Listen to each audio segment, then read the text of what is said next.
such as gamma ray bursts, supernova, and so on, cannot really explain anything here. And so really the only thing we seem to know about this object is that it has some I mean, I love what Anton does, and essentially this is what he does. But there's a gambit to it, right?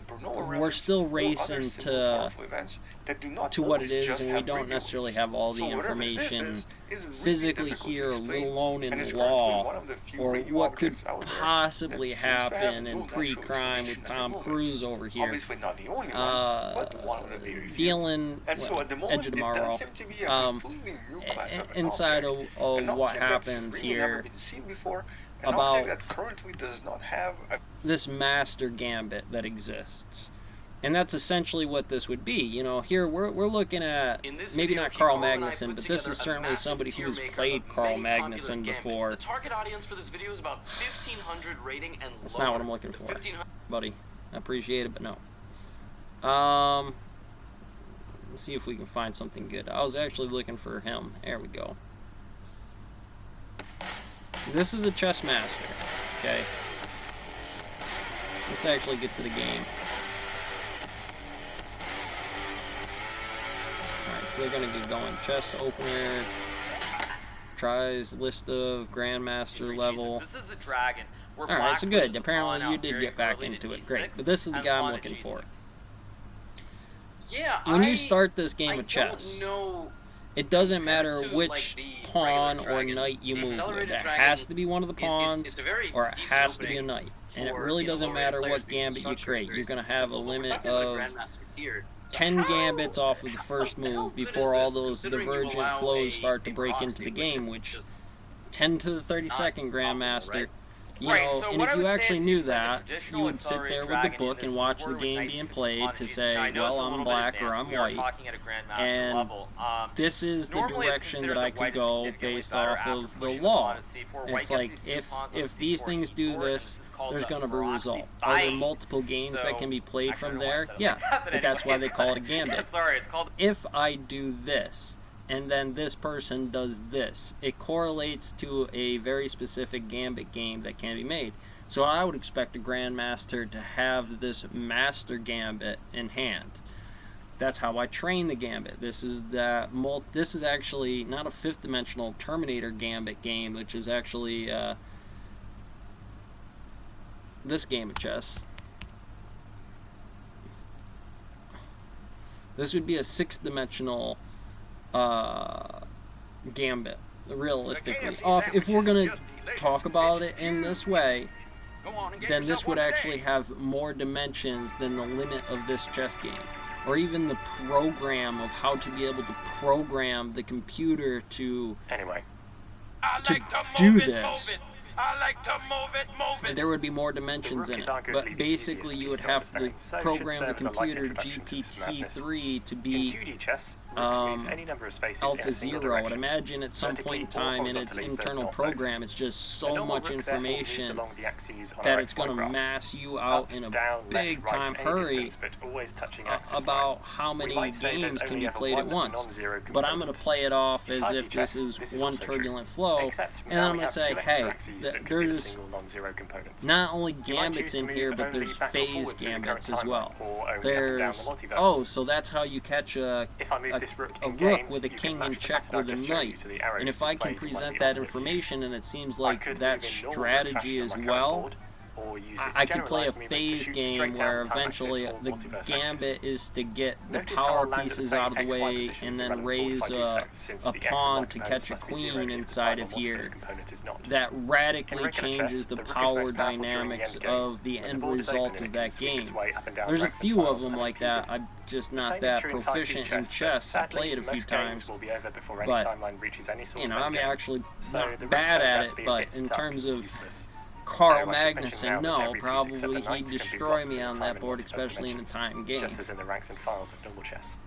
Since the rook moves to its own Bill position Gates, got anything you like that? Alright, so when you're talking about doping chips and NP problems, capacitors, resistors, serviceability, longevity, whether you're doing this on Venus or whether you're with black silica or on Mars with radiation shielding, and compositionally the elements that go into this, we want to reduce that problem. Yeah, we want to take sine over cosine and 1 over sine and reduce sine by cross-multiplying those things out of the game. Oh god, no, it's happening again. Mathematically speaking, perfect diagonal movement on the xy plane. So, this is very close to what I'm talking about, but this can be done without needing to have another player on the board. You don't need it for chemistry, you don't need it for necessarily law. There's so many turbulent flows for the area, regionally costs, regional timelines. When we're looking at some serious crimes of regions where they have a higher output, the wolf pop calculation on rabbit calc population, look, things are going to happen. We have to adjust this system to adjust for what gravity and the reality outside is trying to explain to us, instead of using a morality, because this becomes our morality. This becomes the standard of options inside of the moves that we actually have for the geodesics on those things, where I could sensibly say, using statistical analysis, you can't say that you don't. There's somebody's going to say something like, well, we can't use statistical analysis in the courtroom all the time. Then how do you know that the refined process is actually the best option? How do you know that first-degree murder, or lethal injection, or life in prison is the best option unless you use statistical analysis? It's how you base court systems and laws and how many walls and bars and guards you need. Okay, so you can't just throw this up at me because, you went to some college or have some degree. It's just not mathematically sound in terms of your interpretation of the trajectory of this stuff. And if you ain't got that, you ain't got nothing. So, again, when you're dealing with this Terminator Gambit, or especially how I explain this, we're going to talk about this. I talk about it in E2 to E4. That is your first move. E4. You hear me say something like that, that means flank left. I'm talking about graphing the trajectory of that stone mill floor for you mark your feet as a thermaler, as a sawyer, as a manager, as a guy that lives in that town to deal with the cost, the stock models, the long game husbandry of what employees you keep or what employees you fire. Why do you think that that's going to be acceptable? Because I can bring somebody else in and it's easier to soft terminate them here instead of denying them other jobs or other opportunities that could come up, because why not just shoot them in the face? Okay? We have to be able to sensibly explain this to somebody, because we're going to get more of a register out of that information just by simply explaining that information to them.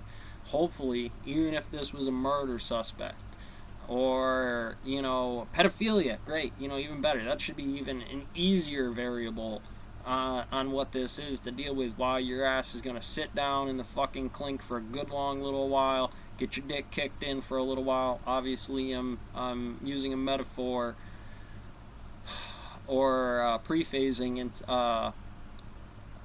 inside of this situation to be able to determine, hey, you can see how this is a problem for you, me, the system, that little old lady down the road that has no fucking clue who you are and what the game is. Listen to me. I'm not bullshitting you. These will be the results, especially if the law or the general relativity of the board that I'm going to try to convince you is the truth is actually the truth. And that's going to have a lot to do with influence. That's going to have a lot to do with gravity.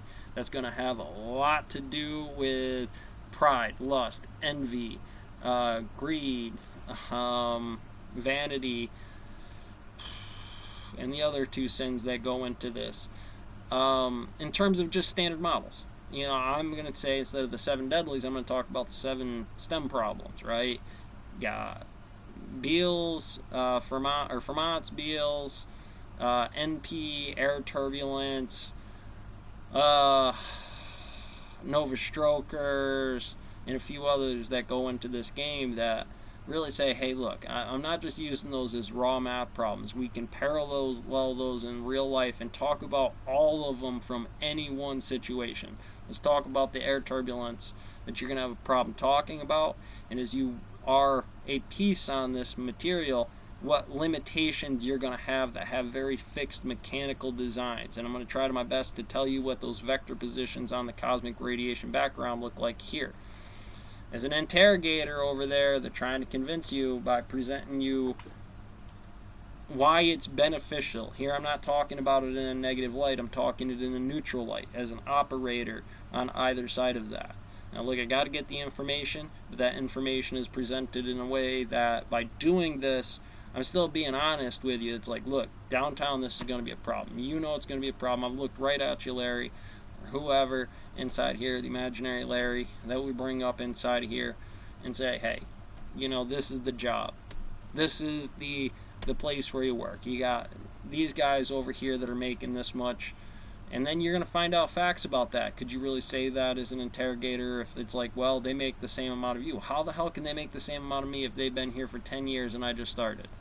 You know, what company design should I stay here for if stock is going to do that? It's not really conducive to me to want to stay here long term or have the motivation or drive to want to do something in that company. Why would a murderer? Why would somebody want to change themselves in these situations? So this is a very complicated game of chess that requires not just you playing that board, but we're going to graph out that field and help them determine that. And that's a cost.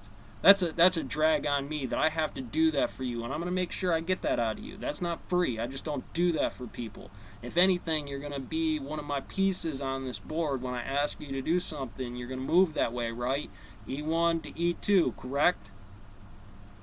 Catch you on the next one.